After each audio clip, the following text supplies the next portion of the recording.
Boo, chicka bang wang.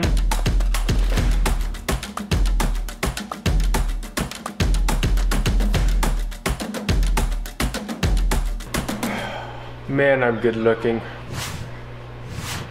So I passed my exam. Boo, chicka bang wang. Ooh. And here is Josh's feast. Kevin, what do you want to say to Josh? I'd like to say congratulations to Josh. Kevin's my test pilot. When I go up for the first time after I'm done, I'm bringing him. I'm gonna terrify him. Josh, what do you have there? Steak. And? Chicken. And? The best dog ever. Eat him a piece of something. Oh, I just gave him a big thing of potatoes. Go ahead, Kevin, like that. Oh boy. Up. See, he's too fat, he Up. can't make it. No, up, dash, up, up, up, No. up, Oh. up. He's too fat, Up. he can't do it. Oh, From all those potatoes. Good boy. Good boy, Kevin. What's that? I'm digging the pink bag you got there. What's that for, Kevin? Inside, outside, baggy. For what? Or food.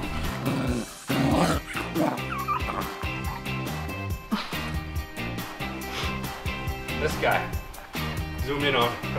I am.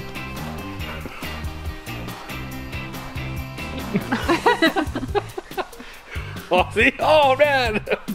They say dash. So, fun fact about Morgan. Morgan's a hardcore conspiracy theorist. Her whole room is tinfoiled. She wears like paper hats with tinfoil. She watches a lot of Alex Jones. And she believes in aliens. She's acknowledging it is truth by failing to object. Crop circle hunter. And she also is a Scientologist. That is a lie. Oh, yeah. Make a rebuttal, Kevin. Advocate for Morgan. No, Morgan is not a Scientologist. Morgan is a hardcore Christian who is part of Coffee Ministry. She does a great job. Back to Morgan. No. So I'm supposed to vlog about how I feel preaching. So when we first started, we spoke to Pastor Doug's church. Bless his heart, he's our well, we love Pastor Doug, although we haven't talked to him in a little while. He let us preach, and it was painful. It was very painful, but we're getting better. Predominantly I am. And so I'm becoming quite a good public speaker. I can't go only relying on my looks. I actually need to speak fluently. It'll be fun to speak. Rocky's a good little church. Pastor Trevor, he's intense. So we'll let you guys know how it goes after the service, and we'll go from there. Yay, Rocky Mountain House. We met some pastors actually from the FCA, from Manning and Sexsmith, and we were able to travel up there. And we got to speak, and it was a whole whack of fun.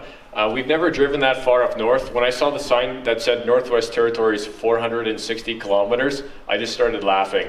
Again, Chelsea's been taking some Portuguese lessons. There's a lady from Brazil in our church named Namara. I've been pronouncing it wrong when I say Namara.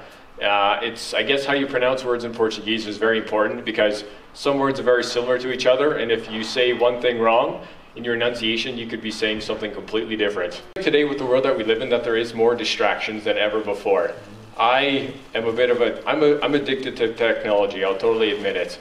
As much as it's a blessing, I totally think it's become an idol in our society. The amount of time that I've wasted on YouTube watching top 10 videos is probably not a good thing. Because I'll sit down and be like, oh, I'll watch like 20 minutes, then 4 hours goes by, and I'm like, oh Lord, I should have been reading your word.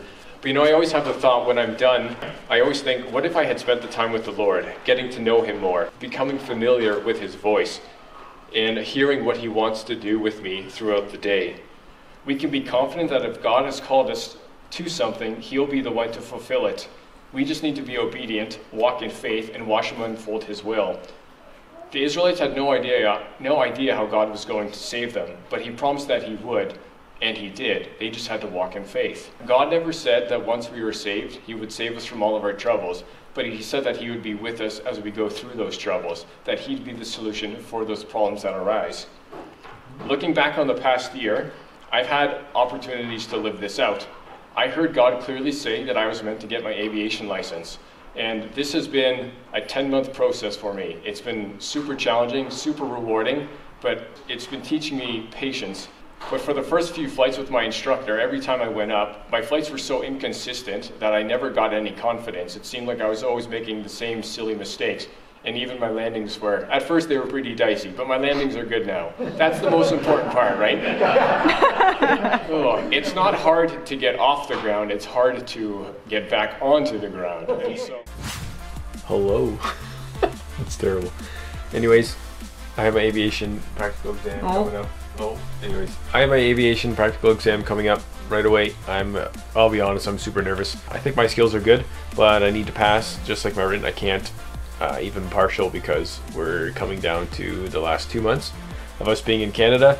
So I need the Lord's grace, and I need Him to give grace to the flight instructor for me, and that my skills will be, that they'll be good, so I can pass. Also, we got our visas for Brazil, which is super exciting. That means we're one step closer to officially going to Brazil. We are moving out of our house in 3 weeks, and I'm still trying to get insurance for the house. And my wife is doing something, I don't know what she's doing. She's super beautiful though, but I keep telling her to call me master, and she never does.